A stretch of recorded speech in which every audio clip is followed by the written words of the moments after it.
জাহাঙ্গীরনগর বিশ্ববিদ্যালয়ে প্রফেসর ছিল, একটা ছেলে একটা মেয়ে, বড় শিক্ষিত বানাইছে।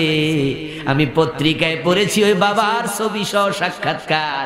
উনি বুড়া বয়সে এখন বৃদ্ধ নিবাসে আছে, ছেলে মেয়ে দুইটাই বিদেশ চলে গেছে স্বামী নিয়া, বউ নিয়া, বাবার খবরও নেই না। বউ গেছে মরে, বাবা যাবে কার কাছে, এখন ওল্ড হোমে থাকে। এমন সন্তান আমরা বানাচ্ছি, বুড়া হলে বৃদ্ধ নিবাসে দিয়ে আসবে। এমন সন্তান বানাচ্ছি আখিরাতে পায়ের তলায় রাখতে বলবে। এমন সন্তান বানাচ্ছি আল্লাহর আদালতে মামলা দেবে। এমন সন্তান বানাচ্ছি সন্তানের কারণে বাবার বদনামি হয়। এমন সন্তান বানাচ্ছ গাঁজাখোর মাস্তান হচ্ছে, রাস্তায় রাস্তায় মানুষ দেখায় অমুক মাস্তানের বাবা যাচ্ছে।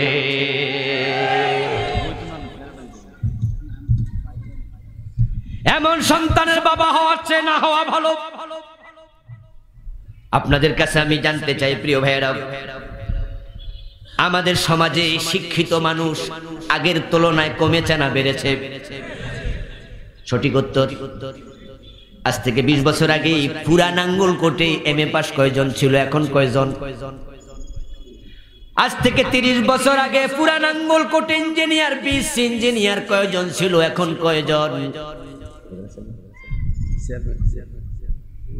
ইউনিয়নের মাশাআল্লাহ, আমাদের অত্র ইউনিয়নের সম্মানিত চেয়ারম্যান জননেতা জনাব আব্দুল ওহাব সাহেব এসেছেন, আমরা ওনাকে স্বাগত জানাচ্ছি।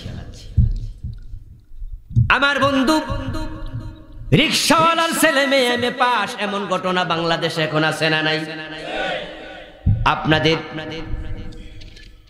এই পদুয়া গ্রামেও খোঁজ নেন, মেট্রিক পাস কতজন? আজ থেকে 30 বছর আগে ছিল কতজন? ঘরে ঘরে এমএ পাস, ঘরে ঘরে মেট্রিক পাস, ঘরে ঘরে শিক্ষিত হয়েছে, অনেক বেড়েছে, এটা আমারও সন্দেহ নাই। আপনাদের জবাব সহি, শিক্ষিত অনেক বেড়েছে। এবার আর একটা প্রশ্নের জবাব দেন তো, ভালো মানুষ বেড়েছে না কমেছে? কি হাজি, আমরা আগে ছোটকালে প্রবাদ পড়েছি, শিক্ষা জাতির মেরুদণ্ড। তো শিক্ষিত বাড়লো, মেরুদণ্ড ভাঙিয়া গেল কেমনে? আমরা সবাই পড়েছি education is the backbone of a nation. একটা জাতির মেরুদণ্ড, যেটা থাকলে জাতি সোজা হয়ে দাঁড়াবে। মেরুদণ্ড পিছনে ভেঙে গেলে আর সোজা হয়ে দাঁড়ানো যায় না। তো শিক্ষা জাতির মেরুদণ্ড, শিক্ষিত তো বাড়লো, মেরুদণ্ড কেন ভাঙলো? এর কারণ হলো শিক্ষিত বেড়েছে, ভালো মানুষ বাড়ে নাই। সম্ভবত গতকালকে বা গত পরশু সোশ্যাল মিডিয়া দেখলাম একটা বাচ্চার সাক্ষাৎকার। সাক্ষাৎকারটা বানানো না সত্য আমি জানি না।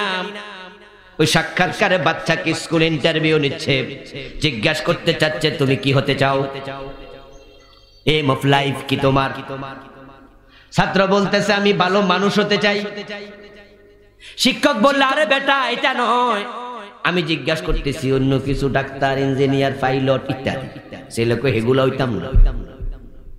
কই কারণ কি? কই এখানে ভিড় খুব বেশি, প্রতিযোগিতা বেশি, ভালো মানুষ হওয়ার কাতারে লোক কম, চেষ্টা করলে 1 নাম্বার হব।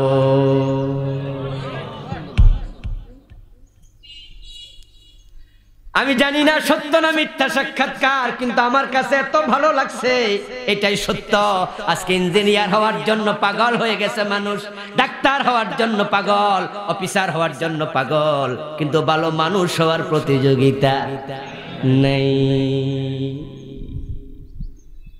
এখন আমরা কিছু ভালো মানুষ চাই, আমরা কসাই ডাক্তার চাই না, যে ডাক্তার মানুষকে জবে করে দেবে, পেট কাইটা দেবে, বিনা প্রয়োজনে টেস্ট দিয়া টাকা কামাবে, মানবতা হারিয়ে যাবে, এমন ডাক্তার আমাদের দরকার নাই। সব ডাক্তার খারাপ তা নয়, কিন্তু কসাই বেড়ে গেছে, ঠিক না?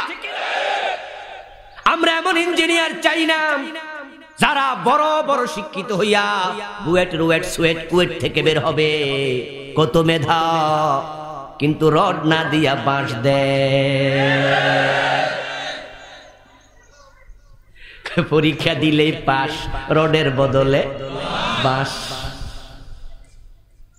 আমরা কিছু ভালো মানুষ চাই, এমন অফিসার চাই না যে ঢাকা ইউনিভার্সিটির মতো প্রাচ্যের অক্সফোর্ড থেকে পাশ করার পর অফিসার হইয়া ঘোষ না দিলে ফাইলে সাইন করবে না, এমন ঘুষখোর অফিসার আমাদের প্রয়োজন নাই। আমাদের কিছু ভালো মানুষ দরকার। আমার বন্ধু, কেন ভালো মানুষ আমরা পাই না? কেন আজকে খারাপ বেশি? এই জন্য সন্তানদের দোষ আমি এক পক্ষিয়া দেই না, এক সেটিয়া দেই না, বরং আমরা যারা মা বাবা আমাদের কিছু দায়ভার নিশ্চয়ই আছে। আজকের তামাম বাংলাদেশে জবাব আপনারা দিয়েন, যতজন গাঁজা খায়, মদ খায়, হিরোইন খায়, মাদকাসক্ত আছে, জন্মের পর পর অথবা জন্মের সময় মদ খাইয়া দুনিয়া আইছে কয়জন? আজকে যত চোর আছে ছোট বয়সে একবারে জন্মের সময় চোর হইয়া আইছে কয়জন? যত ডাকাত আছে ডাকাত হইয়া জন্মেছে কয়জন? যত হিরোইন খোর আছে, বাজে আছে, মাস্তান আছে, টেন্ডার বাজ আছে, জন্মের সময় একজনও খারাপ ছিল না। সে ধবধবে সাদা একটি কলম নিয়ে দুনিয়ায় এসেছে, তাহলে তাকে খারাপ বানাইল কে? قال النبي صلى الله عليه وسلم كل مولود يولد على الفطرة। প্রিয় নবী বলেন, প্রত্যেকটা মানব সন্তান ফিতরত নিয়ে দুনিয়ায় এসেছে। ফিতরতের অনেকগুলো ব্যাখ্যা, তার মাঝে একটা ব্যাখ্যা হলো আলাস্তু বিরাব্বিকুম ক্বালু বালা, ওই স্বীকৃতির উপরে দুনিয়ায় এসেছে। সে হিন্দু হয়ে আসে নাই, বৌদ্ধ হয়ে আসে নাই, ইহুদি হয়ে আসে নাই, রূহের জগৎ। আল্লাহ তাআলা তাকে প্রশ্ন করেছিলেন, আলাস্তু বিরাব্বিকুম, আমি কি তোমাদের রব নই? তখন তারা জবাব দিয়েছিল কি? ক্বালু বালা, অর্থ হলো হ্যাঁ, আপনি আমাদের রব। তারা হিন্দু বানাইলো কে? তারা খ্রিস্টান বানাইলো কে? সে তো আল্লাহ হ্যাঁ আপনি রব এটা বলে এসেছিল। এবার প্রিয় নবী বলছেন ফাবুয়াহু ইউহাবিদানিহি, তার মা বাবা তার ইহুদি বানাইছে, আও ইউনাসসিরানিহি, অথবা খ্রিস্টান বানাইছে, আও ইউমাজ্জিসানিহি, অথবা অগ্নি পূজক বানাইছে। মা যখন মূর্তির সামনে দাঁড়ায়া প্রসাদ হাতে নিয়া ফুল নিয়া, তারপরে আপনার কি জানি গাছ আছে একটা তুলসী গাছ না, ওটার কিছু পাতা ফুতা লইয়া একবারে কুলার মাঝে লইয়া নম নম নম চং করেছে, ওই সন্তানটা পাশে দাঁড়ায়া অং মং চং শিক্ষা লাইছে। আর যেই মা আল্লাহর সামনে সিজদা দেওয়ার জন্য নামাজে দাঁড়াইছে মাথা নত করে, ওই ল্যাংটা সন্তান লুঙ্গি পড়তে, পান প্যান্ট পড়তে শিখে নাই। আপনারা তাকায়া দেখবেন ল্যাংটা ল্যাংটা মায়ের পাশে দাঁড়ায় রুকু সিজদা করে। যেই মা নামাজি তার সন্তান মাকে দেখে নামাজ শিখে, যেই মা সিনেমা দেখে, নাটক দেখে, ওই পিচ্চিটা কোলে বইয়া বইয়া হেও ডেব ডেব কইরা দেখে, ঠিক না? ও মা তার সিনেমা দেখা শিখাচ্ছে। কিছু বাবা আছে বন্ধু, দুপুর বেলায় ভাত খাইয়া খাটের মাঝে পায়ের উপর পা দিয়া শুইয়া, তারপরে ছেলেরে ডাক দেখ কইরা, আব্বাস একটু পাকঘর থেকে বিড়িটা ধরাইয়া আন। ছেলে দিয়ে বিড়ি ধরাইয়া আনে, এমন কিছু বাবা নাই। এখন তো পিসিটা পাকঘরে যায় আগুনটা বিড়িতে লাগায়া বাবার হাতে দেয়। এবার বাবা মুখে লাগাইয়া কেমনে টানে, ফোলা ফাঁসে খাড়ায় খাড়াইয়া দেখা মনে মনে কয়, হায় হায় জানি কি মজা। পরের দিন যখন আবার বলছে, আব্বাস কইরে বিড়িটা ধরায়া, ও ছেলেটা বিড়ি ধরায়া ডানে বামে তাকায়া দেখে কেউ আসেনি। যখন দেখে কেউ নাই, তখন এবার সে পরীক্ষা করে, দেই কি মজা। এই সন্তানরে বিড়ি খাওয়া শিখাইছে কেডা? মূলত কথা বলেন, কে শিখাইছে? এখন যেই বাবা ছেলেকে দিয়ে বিড়ি ধরায় আনে, ওই ছেলে বাবাকে দেখে বিড়ি খায়, কলেজ লেভেলে যাইয়া গাঁজা খাওয়ার সম্ভাবনা আছে না না? আপনাদের নাঙ্গলকোট পুরা থানা খবর নেবেন, কয়শো মসজিদ আছে? ধরেন 300, 400, 500। আমি আপনাদেরকে বলছি 500 ইমামের খবর নেন, আপনি দেখবেন একজন হুজুর ইমামের ছেলে গাঁজা খায় না, মদ খায় না। যদি ব্যতিক্রম কোথাও থাকে, এটা নূহ নবীর ছেলে কেনানের মতো, হেরে বাদ দেন। কিন্তু বাস্তবতা হলো ইমাম সাহেবের সন্তান বিড়ি খায় না, গাঁজা খায় না, কারণ বাবা যেমন সন্তান হবে তেমন।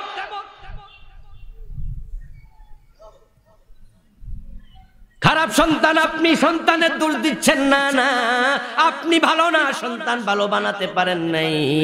আরবি বিখ্যাত একটা প্রবাদ আছে, ইন্নাকা লা তাজনি মিনাশ শাওকিল ইনাব, তুমি কাটাওয়ালা গাছ রোপণ করে আঙ্গুর ফলের আশা করিও না। গম লাগাইয়া দান হয় না, তাল গাছ লাগাইয়া কাঁঠাল পাওয়া যায় না, আঙ্গুর ফল লাগাইয়া জাম পাওয়া যায় না। কামা তাদিনু তুদান, যেমন কর্ম তেমন ফল। এই জন্য আপনি আগে ভালো বাবা হন, আপনি ভালো মা হন, সন্তান ভালো হবে। খারাপ সন্তান বেড়ে যাওয়ার পিছনে অনেকগুলো কারণ আমার বন্ধু, ওই কারণের মাঝে আমি কয়েকটা আপনাদেরকে বলবো। আজ থেকে 20-30 বছর পিছনে যান, চালাম বাংলাদেশ, সারা বাংলাদেশে হাতে গোনা কয়েকজন নাস্তিক ছিল। নাস্তিক পাওয়া যেত না, মানুষ অশিক্ষিত ছিল, কম শিক্ষিত ছিল, কিন্তু নাস্তিক হতো না। তাসলিমা নাসরিন নাস্তিকতা করেছিল, বাংলাদেশে থাকার সুযোগ পায় নাই, পলাতে বাধ্য হয়েছে। কিন্তু এখন নাস্তিকের সংখ্যা অনেক বেশি বেড়ে যাচ্ছে। এটা বড় জঘন্য, বড় জঘন্য। আপনারা হয়তো অনেকেই ব্লগ, যে না ব্লগ আছে লেখালেখি করে, যেখানে ইউটিউব, ফেসবুক, টুইটার বিভিন্ন জায়গায়, ওই ব্লগ যান না, ঢোকেন না। ব্লগের মাঝে নাস্তিকতা এত বেশি প্রচার হচ্ছে, কল্পনাতীত কল্পনাতীত। আল্লাহ নাকি নাই, ইসলাম নামক ধর্মের বিরুদ্ধে সারাক্ষণ লেখে। আমার ভাইয়ারা, শাহবাগের মোড়ে জড়ো হয়েছিল কিছু নাস্তিক কয়েক বছর আগে। সরকার সেখান থেকে কয়েকটারে ধরছে আলেমদের আন্দোলনের পরে। তার মাঝে একটা ছিল আসিফ মহিউদ্দিন, সে তার ব্লগে লিখেছে, শাহবাগের মোড়ে যদি আল্লাহ নামে, আল্লাহরেও ফাঁসি দেবে। এখন এত নাস্তিক কেন, কোত্থেকে আসলো, কেন জন্ম হলো? আমার অ্যানালাইসিস হলো, খারাপ সন্তান, গাঁজাখোর বেশি, মদখোর বেশি, খারাপ বেশি, চোর বেশি, বাটপার বেশি, অমানুষ বেশি। এর কারণ মায়ের পেট দায়ী, মায়ের পেট দায়ী, মায়ের কোল দায়ী, মা নিজে দায়ী, বাবা দায়ী। তারা ভালো সন্তান পায় না। আমাদের মা চাষিদের দিকে একটু তাকান, আমাদের দাদি নানিদের দিকে তাকান। তারা কম শিক্ষিত ছিল, কিন্তু বেপরদা ছিল না। ও ভাইয়েরা আমার, ঝিনুকের ভিতরে মুক্তা হয়, ওই ঝিনুকটা পর্দায় থাকে, পানির একবারে তলদেশে থাকে। ওই আপনার খালে বিলের ঝিনুকে মুক্তা হবে না, গভীর সমুদ্রের ঝিনুকে মুক্তা হবে। আমাদের দাদি, আমাদের ফুফি, আমাদের চাচি, আমাদের মা খালারা, তারা কখনো বুক দেখায়া রাস্তায় হাঁটে নাই, পেট দেখায়া হাঁটে নাই। বরং ঘটনা এমন ছিল, বেড়াইতে গেলে বোরকা পরে রিক্সায় উঠছে, তারপরে আবার কাপড় দিয়া রিক্সাও গেরট দিছে। এই ফুলগা আমার ফুফির বাড়ি, বাড়া ফুলগা, নাম শুনছেন তো আপনারা? আপনাদের এল কাছাকাছি। ছোটকালে আসতাম ফুফির সাথে, ওই রিক্সার ভিতরে উঠতাম, যে দেখতাম রিক্সা উঠা চারিপাশে কাপড় দিয়ে আবার ডেকে। মহিলা যখন বেড়াতে যেত, দিনের বেলায় তো যেতে চাইতো না, আমার পাশের গ্রামে ফুপি বিয়ে দিয়েছে আরেকজন। আমার দাদিরা আমি মাঝে মাঝে নিতাম, মাগরিবের পরে বেড়াতে যেত, ওই রাতের বেলা বোরকা পইরা আবার ছাতা হাতে নিত, ছাতা একটা এমনে। আমি কইতাম দাদি এখন কি মেঘ হইব, তুই বুঝদি না হাট। যখন দেখতাম রাস্তায় যাওয়ার পরে কোনো পুরুষ আসতেছে, কানে আওয়াজ আসতো, তখন দাদিকে দেখতাম ওই ছাতাটা মেলে ধরে রাস্তার পাশে গিয়া দাঁড়ায়া থাকতো। ও ভাইয়েরা, ওই মায়েদের পেট থেকে নাস্তিক জন্ম নেয় নাই, আর এখন মেয়েরা বুক দেখায়, পেট দেখায় হাঁটে। যেই নাভির নিচে কাপড় পরে মেয়েটা পেট দেখাইছে পর পুরুষকে। হাদিস হলো আন-নাজরু সাহমুম মাসফুম মিন সিহামি ইবলিস, বেগানা পুরুষের নজর হলো শয়তানের বিষ মিশানো তীর। যে মায়ের পেটে পর পুরুষের নজর পড়ে, ওই পেট থেকে আব্দুল কাদের জিলানীর জন্ম হতে পারে না। যে মায়ের পেটে পর পুরুষের নজর পড়ে, সেখান থেকে ইমাম বুখারী, ইমাম আবু হানিফা জন্ম নেবে না। ওখান থেকে সালমান শাহ, শাহরুখ খানের জন্মই হবে।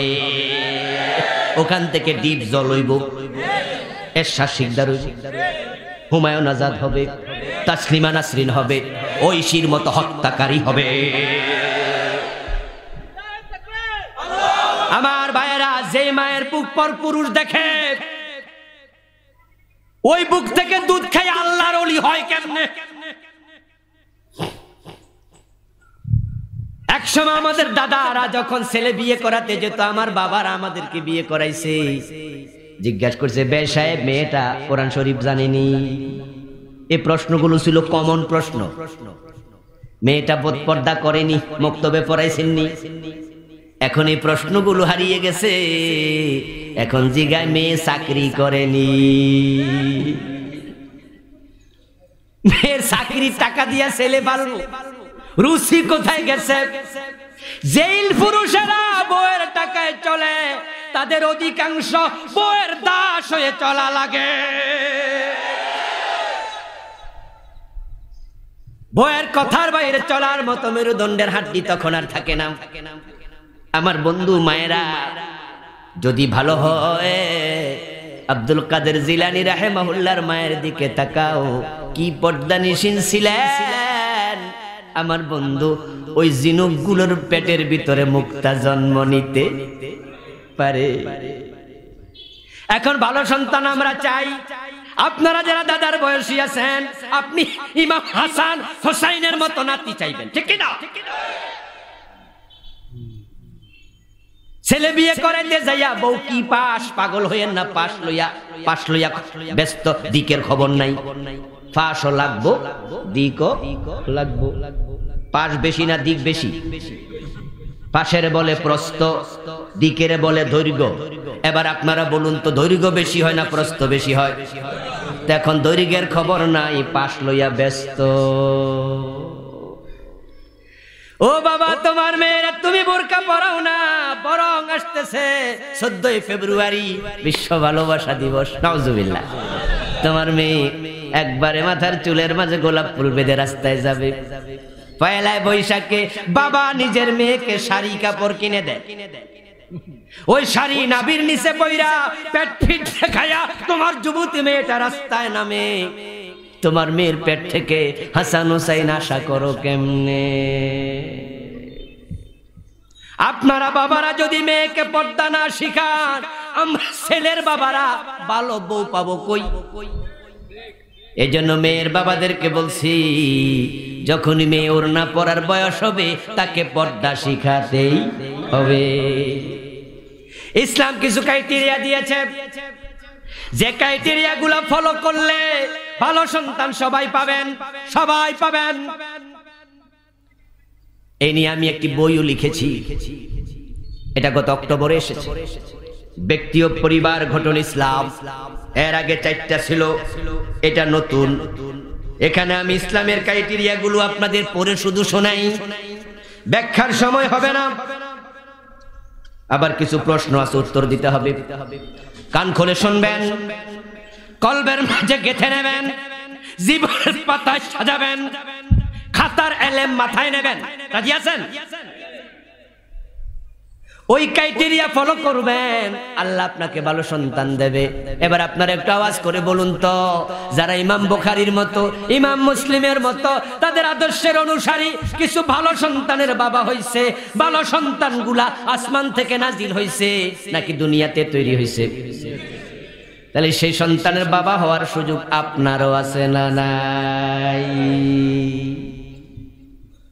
ইসলামের ক্রাইটেরিয়া গুলো, 1 নাম্বার, যারা ভালো সন্তান পেতে চান 1 নাম্বার দায়িত্ব সন্তানকে ভালো মা দিতে হবে। বিয়ে করতে যখন যাবেন শুধু বউ খুঁজবেন না, সন্তানের মাও খুঁজবেন। যেটা আপনার বউ হবে তার পেটে আপনার সন্তানটা হবে। মায়ের পেটে যদি কেরোসিনের খনি থাকে ওখান থেকে আতরওয়ালা ছেলে বের হবে না। যেই মা সন্তান পেটে নিয়া জি বাংলার স্টার জলসা দেখে, ওই মায়ের পেট থেকে ভালো সন্তান হবে কেমনে? এখন আমাদের বাংলাদেশের মুসলমানের ঘরগুলো ওই স্টার জলসা জি বাংলার কারণে সিনেমা হল হয়ে গেছে। হাদুল উম্মাহাতিয়াল মাদ্রাসাতুল বানিনি ওয়াল বানাত, মায়ের কোল হলো সন্তানের জন্য শিক্ষা প্রতিষ্ঠান তুল্য সবচেয়ে বড় বিশ্ববিদ্যালয়। আওয়াজ করে বলুন তো, মা যদি আরবিতে কথা বলে সন্তান কোন ভাষায় বলে? মা যদি ইংরেজি হয় সন্তান কোন ভাষায়? মা যদি বাঙালি হয় সন্তান কোন ভাষা? তাহলে মায়ের প্রভাবটা সন্তানের উপরে ডিরেক্ট আছে না নাই? এই জন্য যারা বিয়ে করতে যাবেন, যারা বিয়ে করাবেন, 1 নাম্বার দায়িত্ব ভালো মেয়ে খুঁজবেন। সন্তান ভালো মা পাবে, আপনি ভালো সন্তান পাবেন। তাই যে নারী পর্দা করে না সেই নারী বিয়ে করা যাবে না। কিছু কিছু যুবক আছে যারা দাড়ি রাখে না। আমি আলাপচারিতায় জিজ্ঞাসা করি মাঝে মাঝে, কিরে ভাই তুমি তো 5 ওয়াক্ত নামাজ পড়ো, দেখি দাড়ি কেন রাখো না? 2-1 কেমন জবাব দিতে শুনেছি, বলে হুজুর চাকরি বাকরি করতেছি, ইনশাআল্লাহ বিয়া শাদী করবো, কইরা সাইরা রাখবো। উত্তরবঙ্গে এক ভাই আমাকে ঠিক উত্তরটা দিয়েছে। সম্ভবত জয়পুরহাট জেলায় ঘরের মাঝে কথা বলতে গিয়ে প্রশ্নটা করলাম, খুব ভদ্র একটা ছেলে, তাই জিজ্ঞাইলাম অসুবিধা কি দাড়ি রাখিয়া দাও? হুজুর কয়টা দিন পরে বিয়াটা করি। কেন? কই হুজুর অনেক মেয়ে আছে দাড়ি দেখলে পছন্দ করে না। এমন কিছু মেয়ে নাঙ্গলকোটে আসেনি? দাঁড়িয়ে আছে বিয়ে করতে চায় না। ও যুবক, আমি তোমাকে বলি তুমি তাড়াতাড়ি দাড়ি রাখো, বিয়ের আগে রাখো। এই দাড়ি তোমার জন্য ঢাল হয়ে যাবে, ঢাল। যুদ্ধের মাঠে যেমন পরের তলোয়ার থেকে ডালটাকে বাঁচায়া দেয়, যেই মেয়েটা দাড়ি পছন্দ করে না সে নবীর মোহাব্বত অন্তরে রাখে না, তার পেট থেকে ভালো সন্তান হবে না, সে পরকীয়ায় লিপ্ত হয়ে তোমাকে ছেড়ে পালিয়ে যেতে পারে। তোমার দাড়ি খারাপ মেয়ে থেকে তোমারে বাঁচায়া দেবে।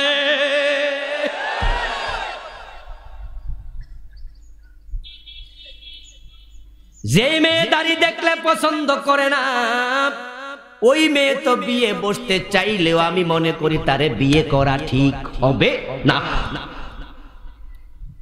এই জন্য আপনারা খোঁজ নেবেন ভালো মেয়ে কিনা, ভালো মেয়ে দেন, আপনার সন্তান ভালো মা পাবে। ও প্রিয় ভাইটি, বিয়ে করার পরে টের পাইলেন বউ ভালো না, চাইলে কিন্তু বউ বাদ দিয়ে আর একটা বউ আনা যেতে, কথা বলেন না, সুযোগ আছে না নাই? বিয়ের পরে জানলেন আপনার বউ জেনাকারিনী, মোবাইলের মাঝে রাতের বেলায় আপনি টের পান বউ মাঝে মাঝে কারে এসএমএস দেয়, কার সাথে কথাও বলে। আপনি সন্দেহ করে একদিন মোবাইলটা তার অগোচরে চেক করলেন, চেক কইরা দেখেন এমন কিছু বাজে কথা সেখানে লেখা যা দিয়ে স্পষ্ট বিয়ের আগে আরেক ছেলের সাথে শারীরিক সম্পর্ক রেখেছে। সেই কথাগুলো তারা বলে। আপনি এবার বললেন যে চরিত্রহীন মেয়ে নিয়ে ঘর করব না, তা তালাক দিলাম, সুযোগ আপনার আছে, আরেকটা বিয়ে করার সুযোগও আছে, কিন্তু সে মেয়ের পেটে ইতিমধ্যে আপনার দুটা সন্তান হয়ে গেছে, একটা সন্তান হয়েছে, আপনি বউ পাল্টাই হেন বটে, সন্তান মা পাল্টাবে কেমনে? সন্তান তো মা পাল্টাইতে পারবে না, এই চরিত্রহীন মায়ের সন্তান, এটা তো আপনারও সন্তান, ওই সন্তানকে ভালো বানাবেন কেমনে? মা খারাপ হলে তো সন্তান ভালো হয় না। এই জন্য বিয়ের আগে সাবধান হবেন, শুধু চেহারা সুন্দর দেখে, গায়ের চামড়া সাদা দেখে বউ পছন্দ করবেন না। বিশ্বনবী বলছেন চারটা জিনিস দেখা যাবে, তুনকাহুল মারআতু লিআরবাইন, লিজামালিহা ওয়ালি হাসবিহা ওয়ালি মালিহা ওয়ালি দীনিহা ফাসফার বিজাতিদ দীন তারবাত ইয়াদাক। মেয়ের সৌন্দর্য দেখো, অসুবিধা নেই, বংশমর্যাদা দেখো, অসুবিধা নাই, মেয়ের বাবার টাকা পয়সা আছে কিনা দেখো, অসুবিধা নাই, তবে দিনদারিটাকে দেখো ভালো করে। যদি দিনদার পাও, মুত্তাকি ফরেজগার মেয়ে পাও, আগে তিনটা না থাকলেও তুমি বিয়ে করো, আল্লাহ তোমাকে কল্যাণ দেবে।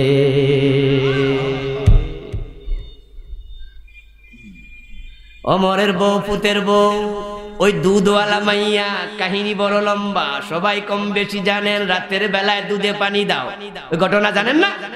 মেয়ে বলছে, ওমর মানা করছে। মা বলো, ওমর তো এখানে নাই, ওমর তো আছে মদিনায়, আমরা আছি অনেক দূরে মরুভূমির কুটিরে, ওমর দেখবে কেমনে? হযরত ওমর রাতের বেলায় ঘুরতে বের হইয়া ওই বাসার পাশ দিয়ে যাওয়ার সময় মা মেয়ের কথোপকথন শুনলো, কান খুলে কান পেতে শোনে। মেয়ে কয়, ওমর না দেখুক, ওমরের আল্লাহ তো দেখে। সকাল বেলায় লোক পাঠাইয়া মা মেয়ে দুইজনকে দরবারে হাজির করে হযরত ওমর ওই মেয়ের মাকে প্রস্তাব দেন, আমার ছেলেকে আপনার মেয়েকে বিয়ে করাইয়া বউ বানাতে চাই। ওই দুধ বিক্রেতা মহিলা আশ্চর্য হইয়া কয়, আমার মতো গরিব মানুষের মেয়ে বিয়ে করাবে রাষ্ট্রপ্রধান ওমর তার ছেলেকে, কেমনে সম্ভব? হযরত ওমর বলে, টাকা আছে না পয়সা আছে তা আমি দেখি নাই, তোমার মেয়ের তাকওয়া দেখেছি। এই জন্য ভালো মেয়ে এক নাম্বার। 2 নাম্বার, সন্তানের জন্য মন ভরে দোয়া করবেন, আল্লাহর শিখানো দোয়া, রাব্বি হাবলি মিনাস সালিহিন। কি দোয়া? রাব্বি হাবলি মিনাস সালিহিন। সবাই সন্তানের জন্য দোয়া করবেন। রব্বানা হাব লানা মিন আজওয়াজিনা ওয়া যুররিয়াতিনা কুররাতা আয়ুন ওয়াজআলনা লিল মুত্তাকিনা ইমামা। ইব্রাহিম দোয়া করেছে, আল্লাহ হযরত ইসমাঈলের মতো নবী দিয়েছে, ইসহাক নবী দোয়া করে আপনার হযরত জাকারিয়া আলাইহিস সালাম দোয়া করেছেন, আল্লাহ হযরত ইয়াহিয়াকে দিয়েছে। মারিয়ামের হুজরায় গিয়ে জাকারিয়া দোয়া করছে, ও আল্লাহ রাব্বি হাবলি মিন লাদুনকা যুররিয়াতান তাইয়্যিবা ইন্নাকা সামিউদ দুআ। দোয়া শেষ হওয়ার সাথে সাথে জিবরিল এসে বলে, আল্লাহ কবুল করেছে, দিয়েছে এমন সন্তান, ইসমুহু ইয়াহইয়া, আল্লাহ নাম রেখে দিয়েছে ইয়াহইয়া। আল্লাহর কাছে দোয়া করছে, আল্লাহ এমন ছেলে দিয়েছে, দুইজনই নবী। এই জন্য সন্তানের জন্য দোয়া করবেন, এটা আপনাদের দায়িত্ব। 3 নাম্বার, গর্ভবতী মায়ের উত্তম পরিচর্যা করবেন। 4 নাম্বার, গর্ভবতী মায়ের পর্দার ব্যাপারে সতর্ক থাকবেন। 5 নাম্বার, সন্তান ভবিষ্যৎ দুনিয়া এসে, সন্তান দুনিয়া এসে কেন কেঁদেছে? বিশ্বনবী জিজ্ঞাসা করলেন সাহাবাদেরকে, বলো তো মানব শিশু কাঁদে কেন? সাহাবাগণ কয়, জানি না। রাসূল বলেন, মানুষের দুশমন হলো শয়তান, যখন দুনিয়া আসে শয়তান তারে যায় একটা খোঁচা মারে। কে খোঁচা মারে? কথা বলুন, কে খোঁচা মারে? শয়তান খোঁচা মারছে, খোঁচায় ব্যথা পাইছে, ব্যথা পাইয়া এখন চিৎকার দিছে। আপনি তার কানের কাছে যাইয়া বলেন, আল্লাহু আকবার, আশহাদু আল্লা ইলাহা ইল্লাল্লাহ, আশহাদু আন্না মুহাম্মাদার রাসূলুল্লাহ। আপনি সন্তানের কানে আজান দেন, আল্লাহর বড়ত্বের মেসেজ পৌঁছায়া দেন। মেসেজ হলো, শয়তান গুতাইলে অসুবিধা নাই, বাঁচানোর জন্য আল্লাহ আছে না নাই? আজান দেবেন, শয়তান থেকে আল্লাহ হেফাজত করবে। নবজাতককে ভূমিষ্ঠ হওয়ার পরে তাহনিক করাবেন, ভালো আলেমের কাছে নিয়ে একটু খেজুর চিবাইয়া মায়ের দুধ মুখে দেয়ার আগে ওই খেজুরটুকু চিবাইয়া আল্লাহর হাবিব এইভাবে আল জিব্বার কাছাকাছি জিব্বার উপরে লাগাইয়া দিতেন। সন্তান ছোট মানুষ তো ওইটা সামান্য হালকা চুষবে, একজন ভালো আলেমের বারাকা পৃথিবীর প্রধান উপাদান হিসাবে পেটে যাবে। সাহাবারা এটা করতেন যদি ভালো আলেম পান। তবে এখন করোনা চলতেছে, এখন না করলো না, কারণ এখন জিব্বার লগে আবার কোন জীবাণু যায় কি, এটাও টেনশন। সন্তান জন্মের পর আল্লাহর শুকরিয়া আদায় করবেন। সন্তানকে দেয় ধন্যবাদ আল্লাহকে দেন, লা ইন শাকারতুম লাযিদান্নাকুম, আল্লাহ বাড়ায়া দেবে। সপ্তম দিন নবজাতকের নাম রাখবেন। নাম রাখার ব্যাপারে সাবধান, ট্যাবলেট ক্যাপসুল রাখা যাবে, আগুন বাতাস নাম রাখে আগুন তে বড় হইয়া জ্বালাই বইরে তো সিস্টেম নাকি। নাম রাখছে বুলেট, কয়দিন পরে মাস্তানি করে রাস্তার মোড়ে ধরা খাইছে, পুলিশ ধইরা থানায় লোকারে ঢুকাইছে। সকালবেলা বাপরে ডাকো, সবাই মসলেকা দিচ্ছে, সন্তানের দায়ভার আমি নিলাম, আর রাস্তায় মাস্তানি করবে না, জান সাল্লাম সাল্লাম সাল্লাম। একটার বাপ আসে না, খবর দিছে তোর বাবা কই, মোবাইল কর। তারপরে আসছে, এখন ওসি সাহেব জিগায় আপনি দেরি তাইছেন কেন? আমার ছেলেটা ভালো না, আমি জানি, এজন্য বাপসি জেলে যাক। ওসি সাহেব কয় এখন তো সব ছাইড়া দিছি, আজকে আপনারটারও ছাড়বো। আপনার ছেলের নাম কি? কয় বুলেট। ওসি সাহেব কয় দারোগা কই, ছেলের ছাইড়া বাবারে ঢুকা। বাপে কয় আমার কি দোষ? কর্মিয়া নাম রাখছেন বুলেটে, মাস্তানি করব না করব কি? মানুষের গায়ের মাঝে আমলের মাঝে নামের প্রভাব আছে না নাই? নাম রাখে সিনেমার নায়িকার নামে মৌসুমী শাবনূর, বড় হইয়া নায়িকা হওয়ার স্বপ্ন দেখতেই পারে।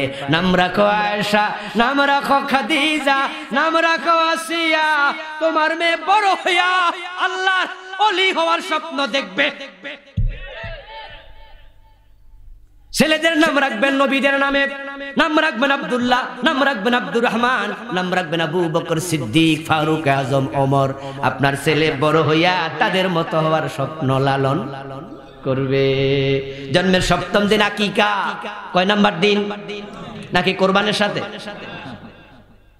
এখন আকিকার সপ্তম দিন হয় না, ধাক্কায় কোরবানের জন্য সামনে কোরবান একসাথে চালাই দেবো, সুন্নাহ এটা নয়। বিশ্বনবী বলেন জন্মের সপ্তম দিনে আকিকা করা হবে। ছেলে হলে দুটা বকরি, মেয়ে হলে এগুলো করলে আল্লাহর নিরাপত্তা পায়, সন্তান ভালো মানুষের মতো মানুষ হয়। জন্মের সপ্তম দিনে চুল কেটে ওই চুলগুলো ফেলে দেবেন না, ওই চুলগুলো রেখে দেবেন, শুকনা করবেন, তারপরে নিক্তি পাল্লায় তোলে ওজন করবেন। মা হযরত ফাতেমাকে রাসূল বলেছে, ফাতেমা হাসানের চুলগুলো ওজন করো, ওই পরিমাণ রূপ্য সাদাকা করো, বিপদ থেকে সন্তানকে আল্লাহ বাঁচাবে। ওই পরিমাণ রূপ্য সদকা করবেন। আলহামদুলিল্লাহ, আমার 5টা সন্তান, আমি 5 জনের বেলায় এগুলো আমল করছি। এগুলো মাথা নিতে হবে খাতা থেকে।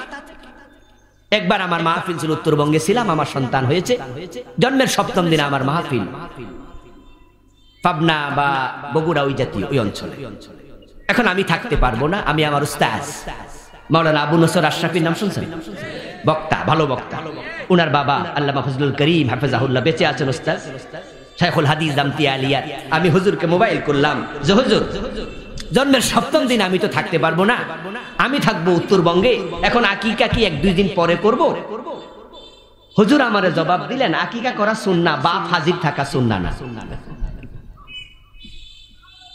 রাসূল বলেছেন জন্মের সপ্তম দিন আকিকা করো, কিন্তু বাপ হাজির থাকা লাগবে, এটা তো কয় নাই। তো তুমি অযথা পিছাবা কেন? বরং আকিকার জায়গা আকিকা, তোমার মাহফিলে তুমি কোনো অসুবিধা নেই। এগুলো আমল করবেন, সন্তানকে আদব শিখাবেন। আদব, অধিকাংশ সন্তান বেয়াদব হয় মা বাবার কারণে, মা বাবার কারণে বেয়াদব হচ্ছে। বাপ চাচা ঝগড়া লাগছে, আর বাতিজা বাবার পক্ষ নিয়ে চাচারে মারতে যায়। বাপ চাচা ঝগড়া লাগছে, বাতিজা বাবার পক্ষ নিয়ে চাচারে গালি দেয়। এখন ভাইয়েরে ওই বাতিজা গালি দিচ্ছে, লাড়ি লইতাছে, বাপ মনে মনে খুশি, যাক আমার পোলা বড় হইছে। যেই ছেলে চাচার সাথে বেয়াদবি করে অপেক্ষা করো, কয়দিন বাবা তোমার জন্য লাঠি হাতে নেবে। ওই বেয়াদব হলে কারোরে সারে না।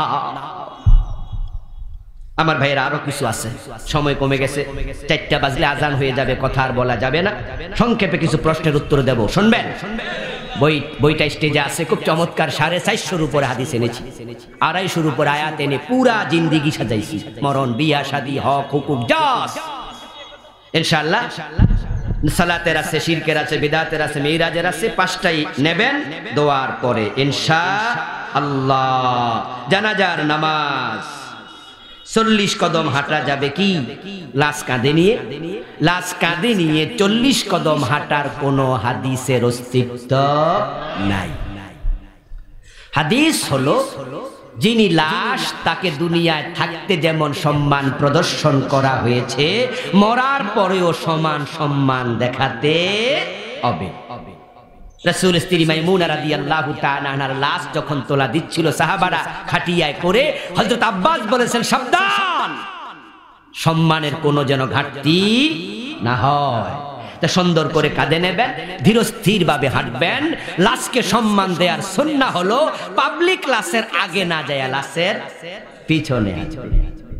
কিন্তু 10 কদম যাইয়াই নামবে, আরেকজন শেষ করবে, আল্লাহু আকবার পড়বে, ইত্যাদি ইত্যাদি, এগুলোর কোনো অস্তিত্ব হাদিসে পাওয়া যায় না।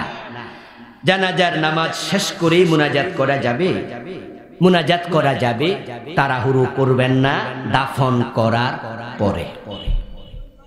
হাদিস হলো মান সাল্লা আলা জানাজাতিন ফালাহু কিরাত, যে ব্যক্তি জানাজার নামাজ পড়বে তার জন্য 1 কিরাত সওয়াব হবে। ওমান তাবিআহা হাত্তা ইউকদা দাফনুহা ফালাহু কিরাতান, আর যে ব্যক্তি চলে না যায় অপেক্ষা করবে দাফন পর্যন্ত, রাসূল বলেন তার আমলনামায় 2 কিরাত সওয়াব দেয়া হবে। আহাদুহুমা ওয়াসগারুহুমা মিসলু উহুদিন, 1 কিরাত মানে উহুদ পাহাড়ের সমান। এখন সালাম ফিরায়া যদি মুনাজাত করে দেয়, সব লোক থাকে না, কিছু চলে যায়, ওদেরকে 1 কিরাত সওয়াব থেকে বঞ্চিত করলো কে? হুজুরে। এই হুজুরে বঞ্চিত করল, কারণটা কি? আপনারা এত তাড়াহুড়া কেন? দাফন করুক। كان النبي صلى الله عليه وسلم إذا فرغ عن دفن الميت وقف عليه فقال لأصحابه استغفروا لأخيكم وسلوا له التثبيت فإنه الآن يسأل। নবীর মতো মহামানব ব্যস্ত মানুষ কিন্তু চলে যেতেন না, দাফন করার পরে কবরের পাশে একটু দাঁড়ায়া থাকতেন, সাহাবীদেরকে বলতেন তোমাদের ভাইয়ের জন্য আল্লাহর কাছে ক্ষমা চাও, তাকে এখনই প্রশ্ন করা হবে। আর আপনি আমি কত ব্যস্ত, সালাম ফিরে হুজুর দোয়া করেন, দোয়া করেন। আমার বন্ধু আল্লাহর হাবিব দোয়াটা করতেন, ইস্তেগফার করতেন দাফন করার পরে। সালাতুল জানাজা হিয়া দুআউ লিল মাইয়িত, জানাজার নামাজের ভিতরে মাইয়িতের জন্য দোয়া আছে না? আল্লাহুম্মা গফির লি হাইয়িনা ওয়া মাইয়িতিনা ওয়া শাহিদিনা ওয়া গায়িবিনা, দোয়া করছেন না? কয় নাম্বার তাকবীর দেওয়ার পরে? হ্যাঁ মাশাআল্লাহ, কয় নাম্বার তাকবীর দেওয়ার পরে? 3 নাম্বার তাকবীর দিয়া দোয়া করলেন মাইয়িতের জন্য, জীবিতের জন্য, মরার জন্য, সবার জন্য। 4 নাম্বার তাকবীর দিয়া সালাম ফিরাইলেন, সাথে সাথে আবার দোয়া। তো আগেরটা কি দুর্বল ছিল?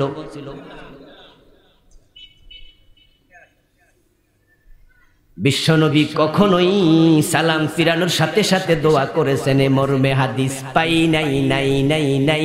দাফনের পরে করেছেন, সুন্নাহর বাহিরে যাবেন না।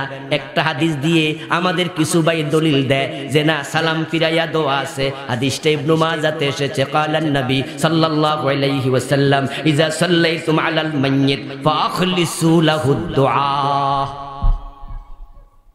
আল্লাহর হাবিব বলছেন যখন মাইয়িতের উপরে নামাজ পড়বা, সালাতুল জানাজা শেষ করবা, অতঃপর ইখলাসের সাথে দোয়া করো।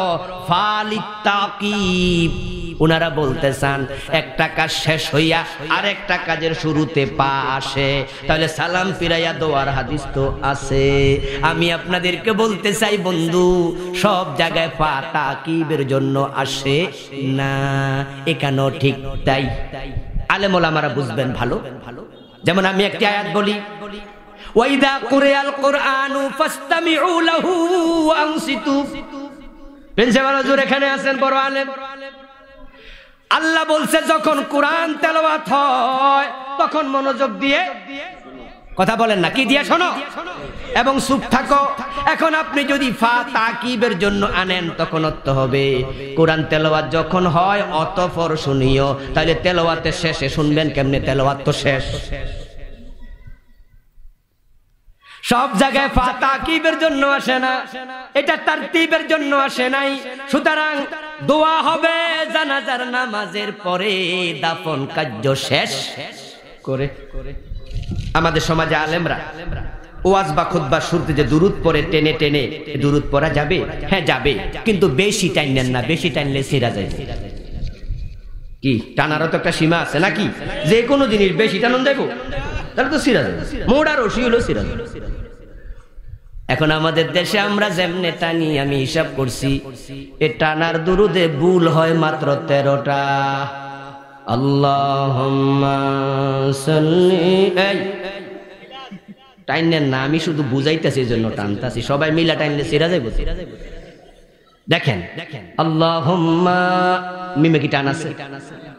সাল্লি টান আছে? টান ফাইলেন কই? সাল্লি হলো ওয়াহিদ মুযাক্কার হাজির না, আর সাল্লি ওয়াহিদ মুআন্নাস হাজির।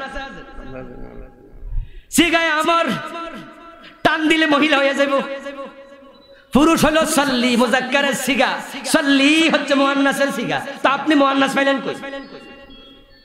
সাইয়্যিদিনা মাও, আচ্ছা মাও টান ফেলেন কই? টান তো হলো মিমের পরে জবরের পরে আলিফ হইলে টান আছে, এখানে তো ওয়াও, তো টানটা পাইলেন। তা আমি হিসাব করে দেখছি এই টানাটানি দুরুদে ভুল হয় মোট 13টা। চেয়ারম্যান সাহেব, হাদিস হলো যদি কেউ দুরুদ পড়ে রহমত নাজিল হবে কয়টা? 10টা। সওয়াব হবে 10টা, গুনাহ মাফ হবে 10টা। এখন ভুল হয়েছে কয়টা? 13টা। তো প্রতি ভুলে একটা করে কাটলে রহমত 10টা গেল, আরো 3টা আল্লাহ ফানা থাকে। হলো কি ঘটনা হয়েছে যে ইবলিস আমাদেরকে ভুলভাল এমন কিছু ঢুকাইছে, আমরা দুরুদ পড়ে রহমত পাওয়ার কথা ইবলিস হাততালি দিয়ে হাইটা কয় এমন দুরুদ শিখাইয়া দিছি রহমতের দ্বারে কাছেও যাইতে। এজন্য বেশি টানাটানি করেন না, যদি টানেন হিসাব কইরা টানবেন। টান আছে যেখানে আমরাও আছি সেখানে, টান নাই যেখানে আমরাও নাই।